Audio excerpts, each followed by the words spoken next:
It's time for another Dice Tower review with Z. Garcia.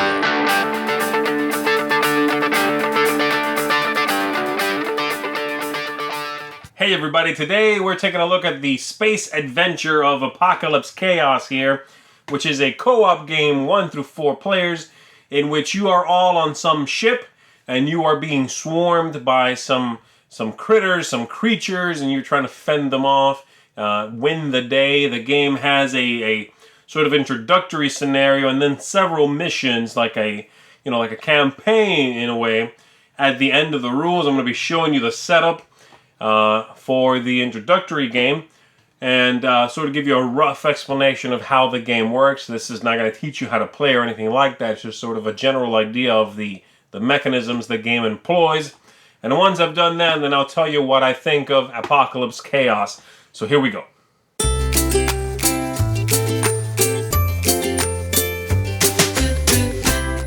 So here's what the game might look like at the beginning of setup. In this case, I'm going to be showing you a brief overview of what the game calls the introductory scenario.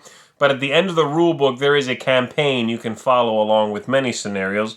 The board has 2 levels. So I'm going to remove the top level just so we can see what's going on underneath for this overview, but be aware players can jump up there. Everybody's given a player board, some dice, a token to track their life, and they will put their tokens, their pawns, on the board here. And then we have prepared a deck of bad guys that we have to get through and defeat the bosses before anybody dies or we run out of cards. And then you win this scenario. Each scenario has its own winning conditions, okay? Each round goes pretty much like this. At the beginning, we're going to deploy some new guys based on these numbers which have been placed around the board based on the number of players. So 1 here and 1 there, on the 2 that's there. Once that's done, every player rolls their 5 dice, and you're going to assign them to your own player board, and you can give up to 2 of them. You can give them away. You can also assign, you can take 2 dice that are the same and turn them into something else if you want to. If enough players assign dice down here, you can call in an airstrike, which damages everybody on the outside here for 1.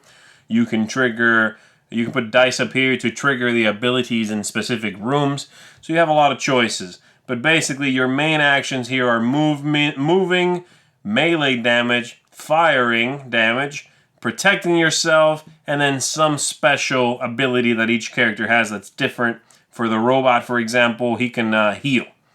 So you'll assign these, and then you will trigger everything around the board. This one could be moving. Yep. You could trigger everything around the board. I'm not going to do it for this character, but they would do the same thing simultaneously. Starting from the fastest thing, which is the lightning bolts, and then down to the slowest. If there's a tie between player characters and the bad guys, then the players go first. And so you'll do things like, this character could punch that way and attack that guy. You change the number up there on the character down from a 9 to however much I hurt them for. In this case, since I've covered up 2 of these spots, the next one showing is a 3. That's how much I'm punching for. So I take them down from a 9 to a 6. You put a token on there to change it. Then I could move out of its way. Then I could, have this move. Then I could heal if I needed to heal, whatever. Once that's done, at my speed, assuming I was the fastest thing, then the bad guys would go. And they follow a string of movement and actions that they have here on the bottom. So this character would punch for 3, which is in the room adjacent, shoot for 3 down the lane they're seeing, and then move as many spaces as the arrows in the direction of the arrows. So in this case, if they're here, the arrows are pointing that way. 3, they would go 1, 2, 3, and end up down there looking back up. Okay? Once you've done all that, that's the 3rd phase. So programming was the 2nd phase. Actually, letting everything fire off is the 3rd phase. The last one is really just if you are in like a room that's on fire, things like that. And that's it, and then you do it again. You again deploy down here, and roll your dice, program everything, try to attack these guys. When you finally do kill someone, the back of all of these cards have special actions. They could give you better firing. Sometimes they're permanent, sometimes they go away. But it's some sort of bonus you get from the back of the bad guys when you kill them. You are cooperating with other people, especially with these dice, passing these dice back and forth, but ultimately trying to survive. And if you can achieve whatever the objective of the mission is, which changes if you're following the scenarios, then you win the game. This game has a few pretty interesting ideas in it. I like the 3D element to the board. I like the idea of like multiple levels, though it's a little bit clunky in its execution and sometimes to understand. Okay, so how do I get up here? And what's the difference if I'm on a higher level? It is a neat concept, and the game is cool looking on a table. It's very eye-catching. I like the system of rolling the dice, of helping each other out. It's got a great cooperation aspect to it, if nothing else. I like that you can sort of program all these things and then trigger them however you want to. I'm going to move here, punch, and then I'm going to shoot down this way, and I like all of that. Every character has got some special abilities. I like that. Overall, the concept of the game is very cool. It's, I think, in the execution of all of those cool concepts that this game stumbles and falls down. The theme, let's start there, is cool. It sounds cool anyway. I like the idea of being on a ship, on a spaceship that is crash landed somewhere, or you are being invaded or whatever, but right there lies the problem. I'm not quite sure what it is you're doing because this game is very thematically light. It's generic. It comes across as very generic. The monsters. These are the monsters you are fighting. This character's name, it's a very cool drawing. It's an interesting looking character. His name is Stout, because he's big and stout. And this guy's name is Sprinter, because he's fast. And it all feels very, let's rush this thing out. You know what I mean? If all of these characters were named, if the story was a little bit pushed, if they had taken a little bit more trouble, a little bit more time to maybe develop the tale that's supposed to be being told here, then I think it would help in bringing the players into this world. As it is right now, it just feels very generic. It's a sci-fi setting. That's about it. Nothing is new when it comes to, I'm talking about theme. Nothing is new, nothing feels engaging. There is no hook in this theme.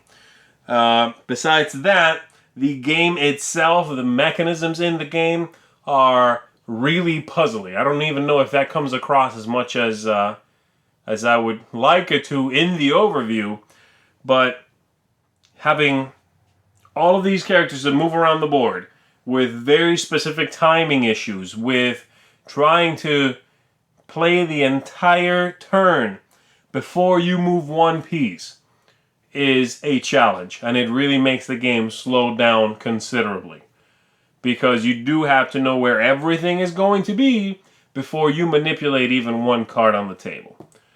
That leads to some serious analysis paralysis, where everybody's going, okay, this guy's going to jump here, oh wait, no, this guy moves first, and he's going to be there, and then this guy turns the corner and then shoots, but he's got that symbol with the bat wings, that means he can shoot up, so you can't be up. And so there's all of that.